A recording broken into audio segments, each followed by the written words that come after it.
Opening day, 1971. This is the first week in the National Football League's 52nd year, and over 700,000 fans in 12 different stadiums saw a rash of surprises which reverberated throughout the entire league. Today, we bring you two of the biggest shockers. In their professional debuts, the NFL's #1 and #2 college draft choices, Jim Plunkett and Archie Manning, led their new clubs to upsets over two of the powerhouses in football. Today, we'll see the Oakland Raiders inaugurate the New England Patriots' new stadium. Then we'll watch the Los Angeles Rams play the New Orleans Saints in Tulane Stadium. I'm Bob Delaney, and this is the NFL Game of the Week.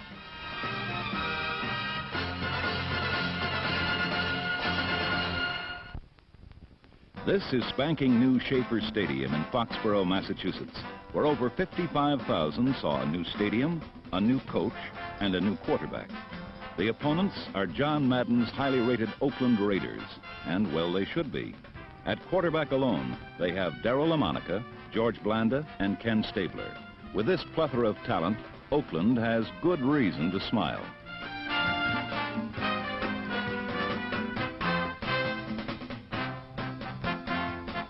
New England's John Mazur smiles not as often. He's in the midst of a rebuilding program with the Patriots, and it all begins with this man, number 16, Jim Plunkett. Plunkett, of course, was Stanford's Heisman-winning quarterback and the first man picked from all the college players in the land. Originally, he was to play a backup role to Joe Kapp, but Kapp's abrupt departure altered the Patriot plans, and on this first Sunday of the season, New England fans and the entire football world were eagerly awaiting the debut of Jim Plunkett. Plunkett and the Pats got off to a slow start, mostly on the ground. In fact, it wasn't until the end of the first quarter that the rookie quarterback attempted his first pass as a pro. It was incomplete, and ironically, batted down by number 31, another #1 draft choice, Oakland's Jack Tatum, whom Plunkett faced in the Rose Bowl.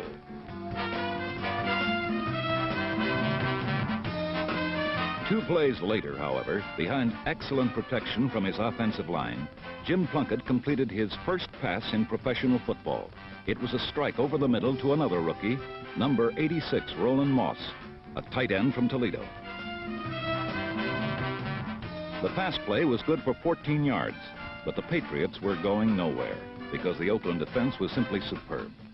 The only other yardage the Patriots could gain in the entire first half was a paltry 10 yards running. Their totals for 2 quarters were 24 yards gained. Oakland, on the other hand, had been moving well, although not scoring. But late in the second quarter, LaMonica got them going in high gear. After a pass to Fred Blitnikoff for 1 first down, he hit Ray Chester for another. The big tight end almost got around 2 defenders to go all the way.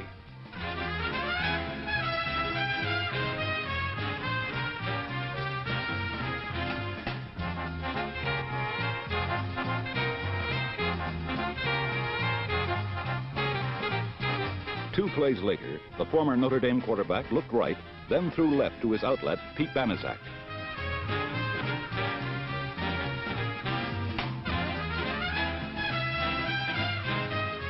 Banaszak broke a tackle by number 57, Steve Kiner, juked number 50, Jim Shiansky, off his feet, and bolted to the New England 4-yard line.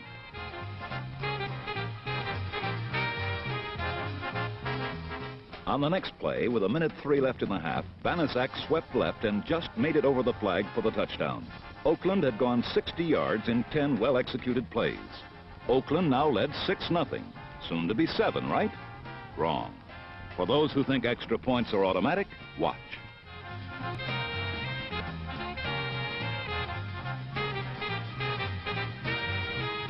The half ended with Oakland out in front, 6-0. The second half was a completely different ball game. New England, led by number 30, Carl Garrett, ran through gaping holes in the Raider defense. Garrett, who had only 2 yards rushing in the first half, would run for 76 in the second. It was this ability to run and control the ball that was the key to the game for the Patriots. It opened up the passing lanes for Plunkett. He threw to his old Stanford teammate, number 18, Randy Vataha, who came into the game at wide receiver. Though Plunkett overthrew him on this pass, it served as an omen for the Oakland defense.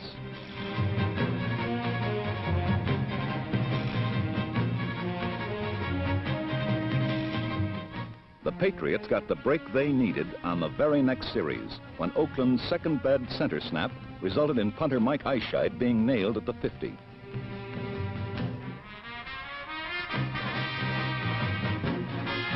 From there, it took New England only 3 plays to get in the end zone.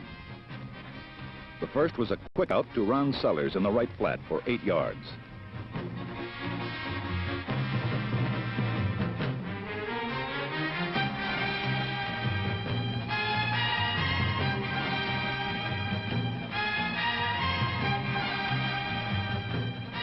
Then tiny Bob Gladio, who teamed with Garrett, gives the Pats 2 mini-backs, sliced his way over tackle for 9 yards.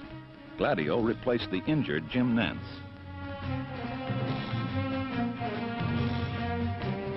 First and 10 on the Raider 33, where Jim Plunkett came of age. Ron Sellers waltzed in, and New England was on boards. 4 plays later, New England had the ball again, and Plunkett faked to Gladio, then lofted a perfect spiral to his old teammate, Randy Vataha, for 39 yards.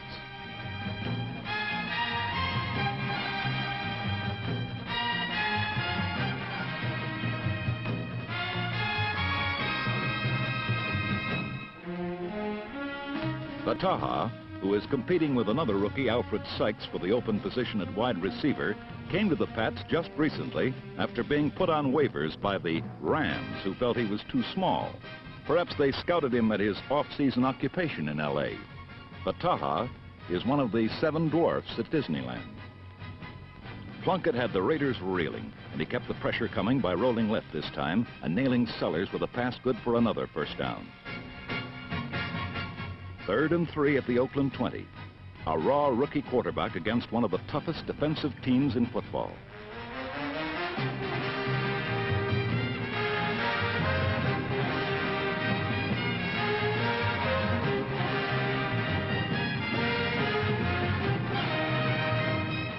Roland Moss, another in the bevy of rookies that starred this day, loped in with a trophy that put the Patriots ahead 14-7 and sent 55,000 New England fans wild.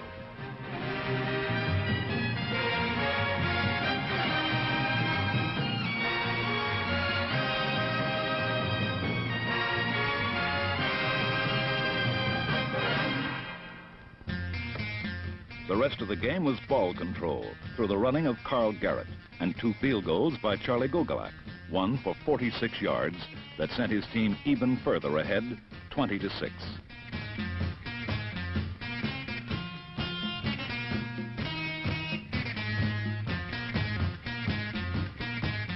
As if to prove he still has something to learn, Plunkett suffered an interception late in the game.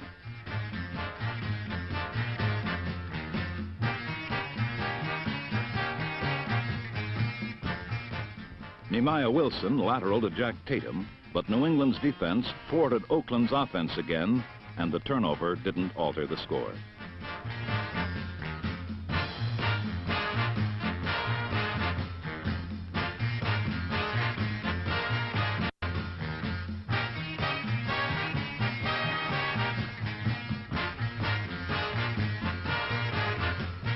John Madden inserted Kenny Stabler at quarterback, but the Patriot defense shut him off with good pursuit on the line and close coverage by the secondary.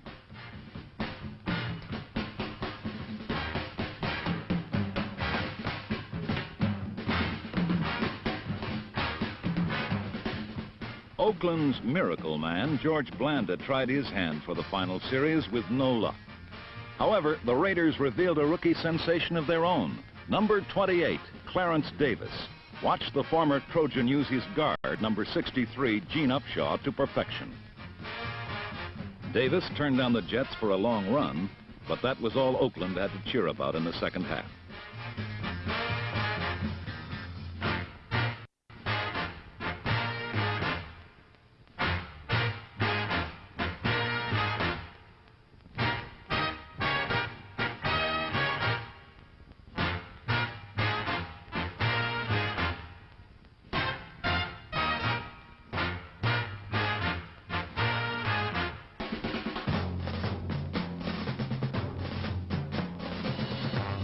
It was a resounding victory for a team that many experts picked to go winless.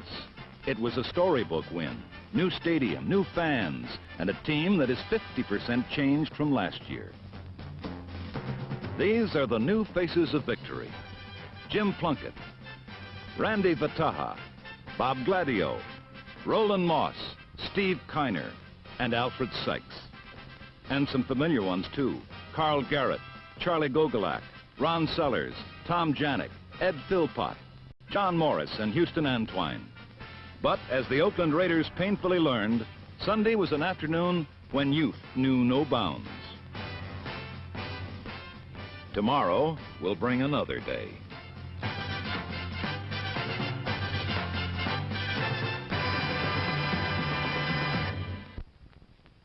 His name is Archie, and he came to save the South.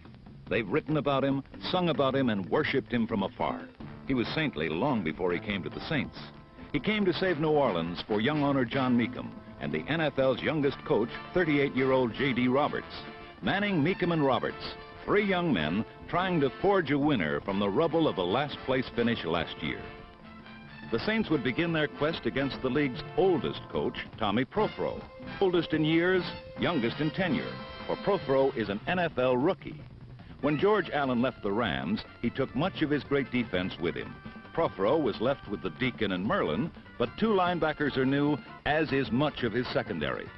Roman Gabriel still leads the offense with some new starters in key positions. But even with the shakeup, Prothro and his Rams were heavily favored to deal the Saints another opening day loss, as they have lost all previous openers. But 1971 is unlike any other year in New Orleans. It is the year of St. Archie.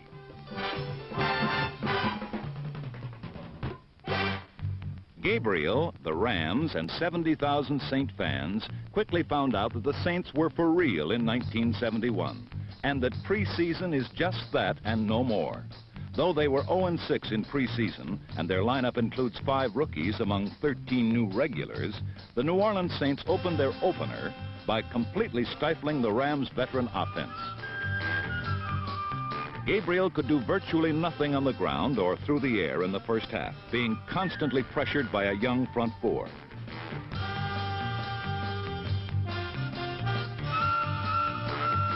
In fact, neither team did well in the first half. Archie Manning had some success on the ground with number 35 rookie Bob Gresham and ex-Oiler Hoyle Granger, number 40. But most of the gains were short ones.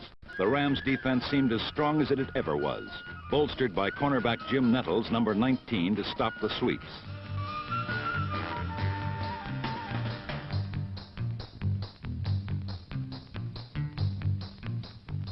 The first half saw the Rams' defense hold the Saints to 29 net yards offense, while the Saints held the Rams to just 70. Archie Manning, meanwhile, was having his problems in figuring out how to deal with the Rams' front line. He began to negate some of the foursome's sting early in the second period by calling for draws and screens, one of which went to tight end Dave Parks and helped set up the Saints' only score of the half, a field goal.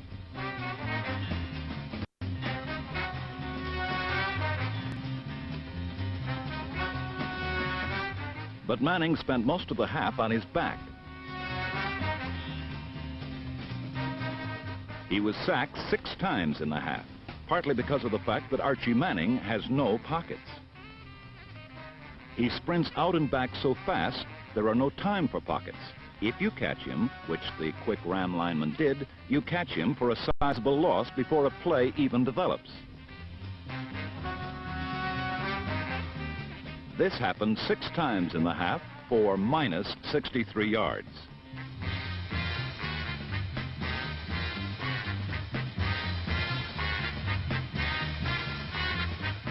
But number 8 was far from through with the boys from Hollywood. Meanwhile, Roman Gabriel's act continued to bomb out. The Rams' problem was more one of carelessness than anything else. Key penalties would hurt them badly today, as would drop balls and fumbles, although the whistle blew this one dead before the loose ball.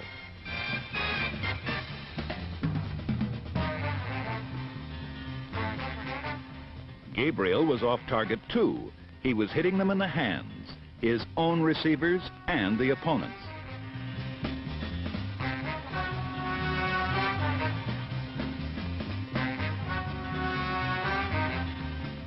But he did set up a David Ray field goal that made it 3-3 at the half.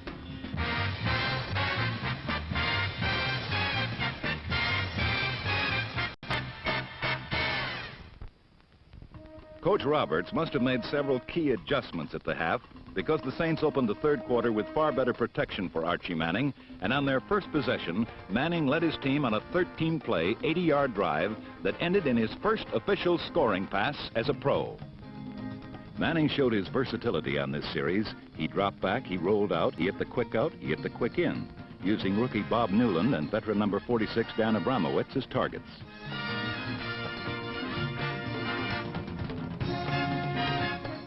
On one occasion, setback Gresham became an unwitting but gracious receiver to keep the drive going.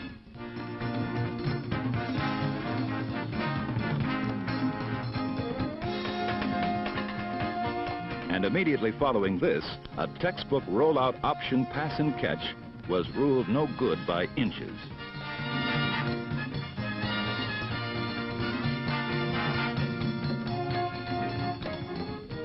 Undaunted, the man from Ole Miss came back with almost a carbon copy, this time to Dave Parks. The Saints had their first touchdown and led 10-3.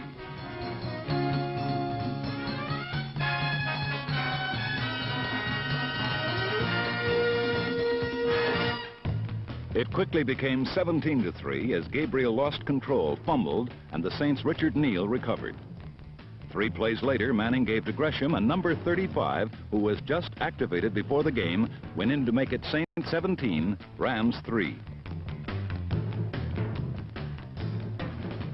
On the Rams' next series, one of the 2 key mistakes of the game was made, and both belonged to the Rams. Gabriel's screen to Willie Ellison opened up, but watched the left side as the last Saint is clipped by receiver Jack Snow on an attempted comeback block, thus nullifying a 66-yard score.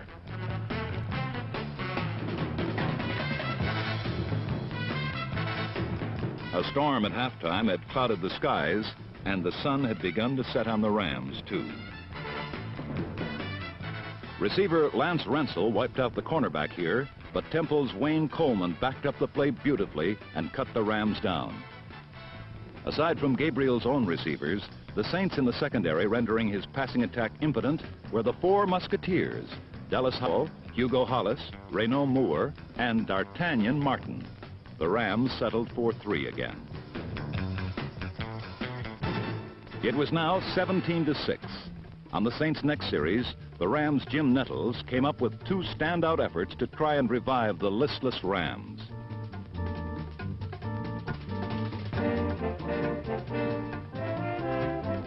After stopping the run, he opened the final period by grabbing Manning's first interception.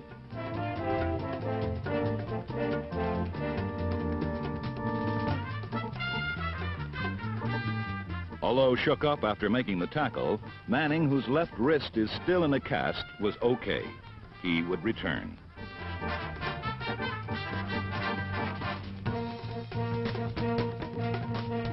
Meanwhile, the Rams had new life, and Gabe looked like the one and only Gabe. And it was the old Les Josephson, too.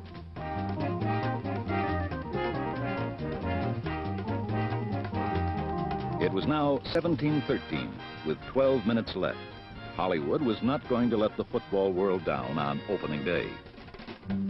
The Rams had awakened after playing dead for 3 quarters. They stopped the Saints cold and began to roll in for the go-ahead score. Lance Rensel on a reverse for 20 to the Saints 30. Watch number 18, safety Hugo Hollis, get stung on the blitz. Jack Snow's catch took it to the 15.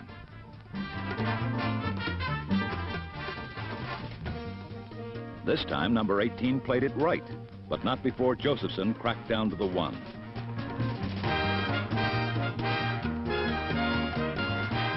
Josephson then took it over, and the time-consuming drive put the Rams on top for what many thought was for good. Archie Manning took a deep breath and watched the extra point make it 20-17 Rams. And with a minute and a half to play, a stuntman came in to play the final scene. His name, St. Archie. 1st and 10. Archie over the middle to Gresham, who flared his way through the loose zone 37 yards to the Rams' 33. With the audience in his pocket and his teammates ready to write a new song, Manning kept on.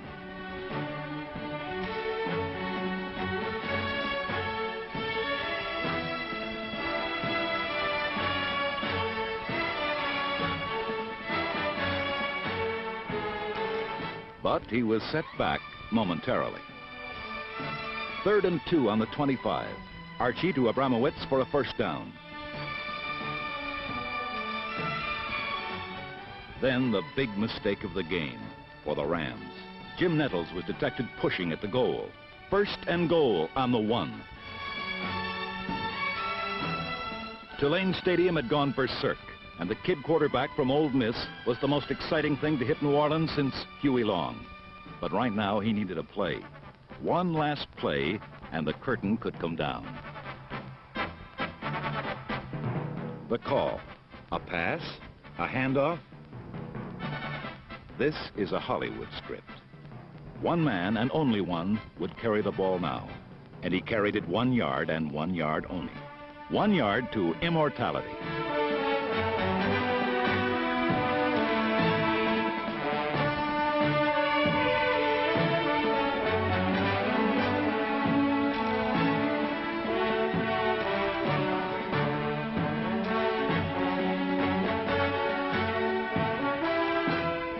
Of course, Archie was not the real story in the Saints' incredible victory. A team that experts said might not win a game all year had hung together, all of them, for 60 minutes, inspired by their youthful coach and inspired by their own ability, which others had doubted. For rookie coach Tommy Prothro, it was a heartbreaking debut from which he must have learned much. All in all, a wild ending to a season's beginning which seems limitless in its possibilities. After all, when an Indian kid from New England and a country boy from Louisiana lead their teams to victories on opening day, all eyes will be on the NFL in 1971.